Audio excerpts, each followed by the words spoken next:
You got to take them very seriously now because they are on the cusp of winning the division. They control their path to the playoffs or control their destiny, if you prefer it that way. Most people at NBC prefer control their path because you can't control your destiny. I think that's a little too hyper-technical for my taste, regardless, and it's a commonly accepted phrase, so let's chill a little bit on the whole never say control your destiny.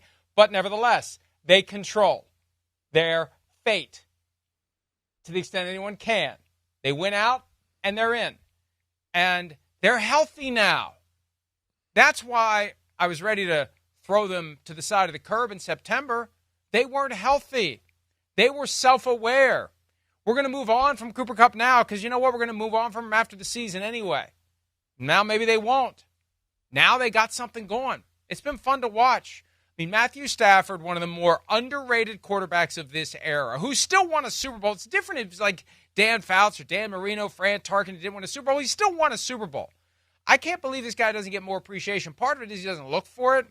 But I stand 1,000% by the notion that you don't want the Rams in the playoffs this year, unless you're a Rams fan. Be fun to watch. Take them back to Detroit. That'd be a hell of a game. Lions fans may not be very happy when it's over. Yeah, just don't count them out in week 3 next time, okay? They still got some players there, all right? Slugger, all right? There, buddy, old pal. I know. Listen, I'm with you. How the Bengals doing? They were decimated. They were. They definitely were, and they had some issues, certainly. And, yeah, what does that mean? What are you talking about? You're talking about – You picked the Bengals to win the Super Bowl. If we're gonna pull receipts from September when nobody knew what the hell was going on. That's different. That's before the season. Week 2, you called them done for the year. Okay, it's a little different. And you told us to mark that clip, just so you know, by the way. Okay? Hey, you know what? Boom. Hey, so, yeah, eat that. Eat your own words. Sorry, Archie. Either way. But I mean, Matt Stafford, what you said there, like, no question. I don't know why he doesn't get respect. I talked about this on my podcast yesterday because I was breaking down the Bills game from last weekend. I mean, Matt Stafford's an all-time great. He had a big-time Super Bowl clutch-winning drive without anybody out there on the field with him. A bunch of backups. He didn't win the MVP, and I would go, man, there's been 7 or 8 quarterbacks that won MVPs with way worse performances than Matt Stafford. That's crazy. So, yeah, he's constantly disrespected. I don't understand that either. But to your point and everything there, they're dangerous, and the health is the big reason. You're right about that. Their O-line, since they've gotten that group back together and it's a cohesive 5, they can steamroll you. They can run on you. And then we know, of course, with him at quarterback and those receivers, they can throw the football as well. The 49ers, you don't know what to expect, right? So that's where it's going to be fun. I think we get a fun game here with points scored because even though the 49ers defense is number 3 in football, I don't think it's really the number 3 defense in football, and I certainly don't think it'll look like that tonight against the Los Angeles Rams. I don't expect that. The Rams know how to play them. They're too balanced as far as run game, pass game. So I think they're going to move the ball in the 49ers, let alone on the other side of the ball. I think the 49ers will move the ball in the Rams too, and I think that's what's going to be fun to watch tonight. I think we'll see a game with fairly high points, upper 20s, lower 30s, maybe that kind of showing here on Thursday night.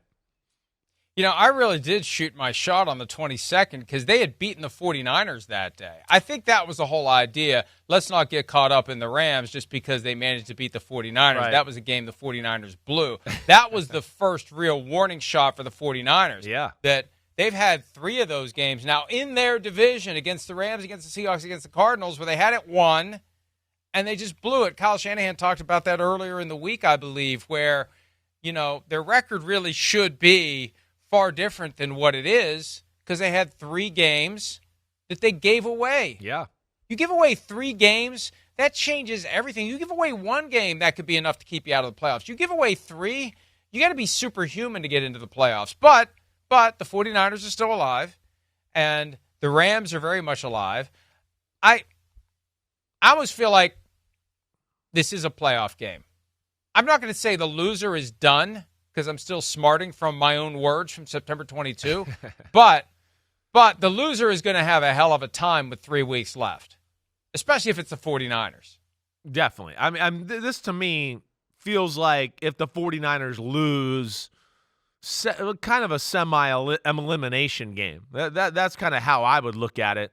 man, you got a lot of work to do to catch up now at that point. You lose that game, you lose to the Rams.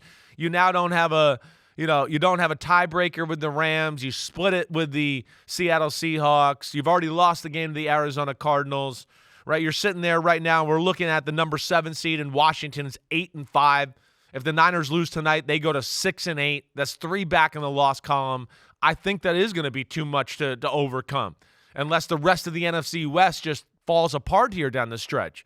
But, yeah, I mean, Mike, you said it. And it's to the time where with the 49ers, yeah, they blew games, right? They got controlled in a few other games that got dominated. And I kind of look at them and go, I think this is what they are. It is. They got lucky last week a little bit with the Bears coming into town and their dysfunction and all the emotional activity they had. And I'm going to be interested to see how the 49ers can – make one last push here. They still have a number of injuries on their offense that they got to deal with here, and they're going to be dealing with a team that, like you said, is hot right now and feeling it. And I just feel like the Rams are playing a little bit better quality football than the 49ers. Second short week of the year for the Rams. Right. They played the Vikings on a Thursday night. That was a game that helped them kind of reestablish themselves after starting 1-4. They're 6-2 since then. The NFL changed the overtime rules 6-7 years ago from 15 minutes to 10 minutes because the Buccaneers played almost all of an overtime period on a Sunday and then had to play on a Thursday night. And people said, see, that's another reason not to have Thursday Night Football. So instead of getting rid of Thursday Night Football, the NFL just shrunk the overtime period in reaction to the criticism. I point that out because the Rams had this 44-42 marathon against the Bills. Should we not factor in the physical toll of that game, especially on the Rams defense, that they got to turn around with Monday, Tuesday, Wednesday off to get ready for a Thursday night road game in San Francisco? I think so.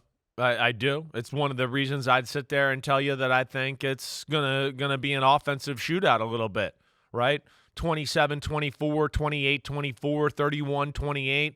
That's kind of how I would see it shaking out. The Rams defense, we know, is it's solid. They play hard. They got some young playmakers up front, right? But certainly not a team that I look at that I go, oh, they're going to just totally shut down this 49er offense and Brock Purdy and George Kittle.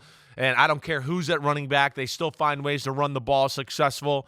So that's where, and then you add on the long football game, emotional, right, 4-quarter type of football game. I hear you there, totally. I totally hear you there. And I just think it's two offensive coordinators and McVay and Shannon, who have a great feel for how the other team plays defense on that side of the ball as well. So that's going to be the big thing. But I think that the big thing here too is can the 49ers D make some stops in this football game? I expect the 49ers offense to move the ball on the Rams defense. The big question is going to be, can the 49ers make some stops along the way too? Can they pressure Matt Stafford? Can they cover these receivers in the back end and do that? That's going to be one of the things I'll be watching here. If the 49ers want to win the game, I think it is going to be on their defense to come up with some big plays in this one to pull off the upset. At one point this week, I thought they'd have to maybe go back and find Roger Craig to play tailback, but Isaac Guerrero reportedly will be. Sounds like he's good, right? With a foot injury, right? They were down to him after Jordan Mason, Christian McCaffrey, obviously well documented. But whoever they find and plug in, it works because Kyle Shanahan, unlike most coaches in the NFL, knows how to scheme up a running game that can work with whoever you put in there. And I agree with you. There'll probably be a lot of offense in this game, and I do think both teams desperate. But there's going to be a little more desperation for the 49ers. And they just had that experience at home where they ran roughshod over the Bears.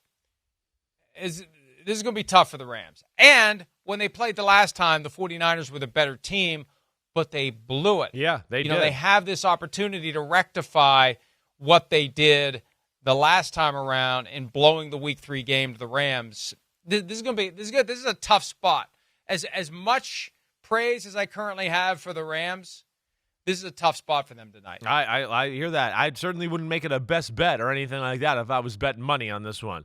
I think, too, the other aspect of this is still the 49ers, the injuries, and what's going on there, right? It's in Deebo Samuel complaining about not getting the ball enough.